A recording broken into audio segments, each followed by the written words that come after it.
بسم اللہ الرحمن الرحیم۔ میاں چنو میں بہت ہی افسوسناک واقعہ پیش آیا۔ ڈاکٹر رفیق گجر بتایا جاتا ہے ایک سینئر گائنیکولوجسٹ ہیں، وہ ایک خاتون کو چیک کر رہے تھے اور وہ خاتون چیک اپ کروانے کے بعد باہر آتی ہے اور خاتون اپنے شوہر کو بتاتی ہے کہ ڈاکٹر نے میری زبان کے ساتھ زبان لگا کے مجھے چیک کرنے کی کوشش کی۔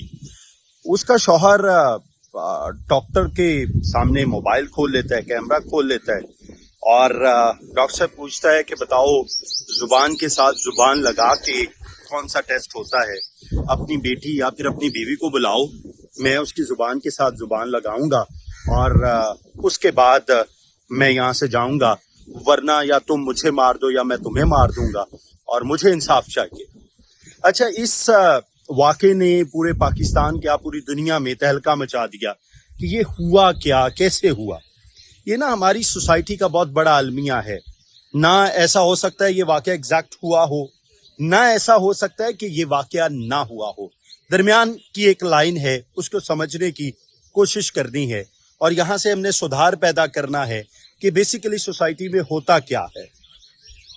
یہ جب کوئی بھی پاکستانی مرد کا یہ مسئلہ، جب یہ بڈھے ہو جاتے ہیں نا تو ٹھڑک زیادہ جاگ جاتی ہے، اور اس ٹھڑک میں سب سے بڑا مسئلہ یہ ہوتا ہے کہ وہ پھر مختلف طرح کی اس طرح کے اوچھے ہتھ کنڈے استعمال کرتے ہیں۔ میں کنفرم یہ نہیں کہہ سکتا کہ یہ واقعہ ہوا ہے، لیکن بہرحال واقعہ کوٹ کیا گیا، بہرحال سوشل میڈیا کی زینت بنا اور اس واقعے نے ہمیں جھنجھوڑ کے رکھ دیا۔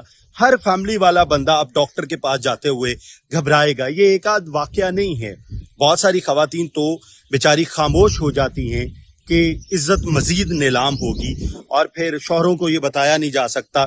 شوہر اتنے ڈاڈے ہوتے ہیں پاکستانی سوسائٹی میں، اگر اس طرح کا کوئی واقعہ بیوی نے کوٹ کر دیا اس کے بعد ساری عمر ٹرسٹ ڈیفیسٹ رہتا ہے۔ اب میں بڑا کلیئر کر دوں، دیکھیے اس واقعے سے ہمیں بینگ اے سوسائٹی سیکھنا ہے۔ بینگ اے سوسائٹی سیکھنا یہ ہے کہ ڈاکٹرز یا کسی بھی ڈپارٹمنٹ میں موجود اس عمر کے لوگ ساری عمر ایمانداری سے گزارتے ہیں، ساری عمر انہوں نے بڑا کام کیا ہوا ہوتا ہے، بڑی خدمات ہوتی ہیں۔ جس طرح وہاں موجود نرسیں یہ کہہ رہی ہیں کہ وہ 18 سال سے یہاں کام کر رہی ہیں۔ ڈاکٹر صاحب نیک نیت آدمی ہیں، ڈاکٹر صاحب نے کبھی اس طرح کی کوئی حرکت نہیں کی، انہیں کبھی ڈاکٹر صاحب سے اس طرح کا خدشہ پیش نہیں آیا۔ تو میرا خیال ہے کہ ایک اچھا ثبوت ہے، but at the same time this can be happen, اور یہ ہو سکتا ہے کہ اس طرح کا واقعہ نہیں تو کسی بھی تھوڑا نارمل انداز میں کوئی واقعہ ہوا، کوئی چھیڑ خانی ہوئی ہے۔ اچھا، اب اس میں جو دو پہلو آتے ہیں نا، مطلب جو ویڈیو جس کی وجہ سے ویڈیو وائرل ہوئی، جس کی وجہ سے یہ واقعہ بنا، وہ تو یہ تھا کہ میری بیوی کو آپ نے زبان کے ساتھ زبان کیوں لگائی، لیکن اس کے بعد جو ایف آئی آر درج ہوئی نا، وہ یہ کہ جناب مختلف حصوں کو چھونے کی کوشش کی گئی، جناب زنا بالجبر کرنے کی کوشش کی گئی۔ اس بات کی سمجھ نہیں آتی، یا تو پھر ایف آئی آر میں وہ صحیح واقعہ کوٹ کیا جاتا جو ہوا تھا۔ اچھا، اب یہ بھی ایک حقیقت ہے کہ ہماری سوسائٹی میں صحیح واقعے کو صحیح طریقے سے نہ رپورٹ کیا جاتا ہے، نہ کوٹ کیا جاتا ہے، یہ المیہ ہے ہمارا۔ تو اس واقعے کے بعد we need to be very careful as a society کہ آخر ہم کس طرف جا رہے ہیں، why we are doing this۔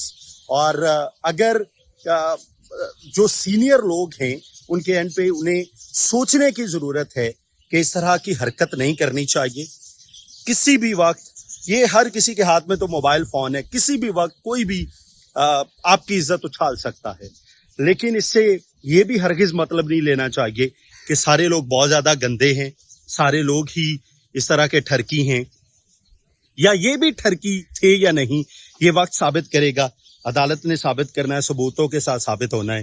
لیکن اس واقعے نے انسانیت کو بڑا جھنجھوڑا ہے، انسانیت کو بڑا ڈیمیج کیا ہے۔